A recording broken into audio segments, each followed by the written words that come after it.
নমস্কাৰ শ্ৰদ্ধাৰ মধ্য গুৱাহাটী আৰু অসমবাসী ৰাইজ মধ্য গুৱাহাটীবাসী ৰাইজে আজি জনাদেশ প্ৰদান কৰিলে আৰু মই এই জনাদেশৰ প্ৰতি সন্মান জনাইছোঁ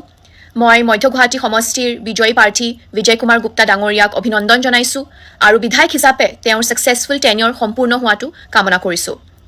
নিৰ্বাচনী ৰাজনীতিত এয়া আছিল মোৰ প্ৰথমটো খোজ এগৰাকী নতুন প্ৰাৰ্থী হিচাপে নিৰ্বাচনী প্ৰস্তুতিৰ বাবে মই এক মাহতকৈও কম সময় পাইছিলোঁ কিন্তু এই কম সময়খিনিতো মই গুৱাহাটী মহানগৰীখনক এক নতুন ধৰণেৰে আৱিষ্কাৰ কৰিলোঁ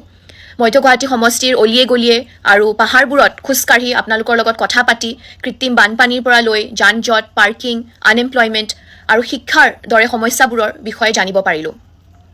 ৰাজনীতিত মই নতুন হোৱা পাছতো মই সমাজৰ সকলো শ্ৰেণীৰ লোকৰ পৰা যথেষ্ট মৰম আন্তৰিকতা আৰু আশীৰ্বাদ পালোঁ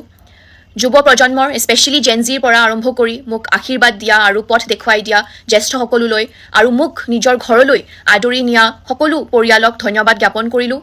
বিশেষকৈ প্ৰচাৰৰ সময়ত এটি কণমানিয়ে যেতিয়া দৌৰি আহি মোক আন্তৰিকতাৰে সাৱটি ধৰিছিল সেই মুহূৰ্তটো মোৰ মনত আজিও সজীৱ হৈ আছে এনেবোৰ মোমেণ্টছে ৰাইজৰ প্ৰতি সেৱা আগবঢ়োৱা মোৰ যি সংকল্প তাক ষ্ট্ৰং কৰি তুলিলে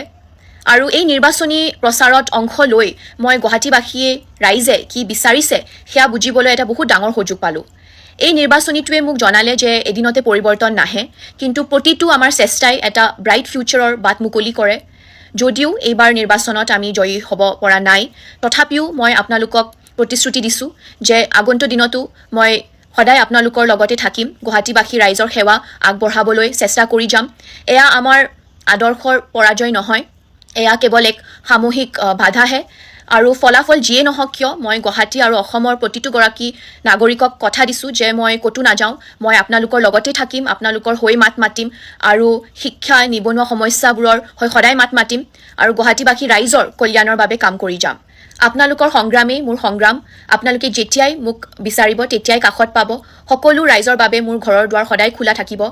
শেষত মোৰ প্ৰতি দেখুওৱা মৰম আৰু বিশ্বাসৰ বাবে কেৱল অসমবাসী ৰাইজকে নহয় উত্তৰ পূৰ্বাঞ্চলবাসী আৰু সমগ্ৰ দেশবাসীক পুনৰবাৰ ধন্যবাদ জনালোঁ মোক ভোট প্ৰদান কৰা প্ৰতিটোগৰাকী ব্যক্তিৰ লগতে গণতন্ত্ৰৰ এই উৎসৱত পাৰ্টিচিপেট কৰা লোকসকলক পুনৰবাৰ ধন্যবাদ জনালোঁ এয়া শেষ নহয় এয়া এক দীৰ্ঘদিনীয়া প্ৰতিশ্ৰুতিৰ আৰম্ভণিহে জয় আই অসম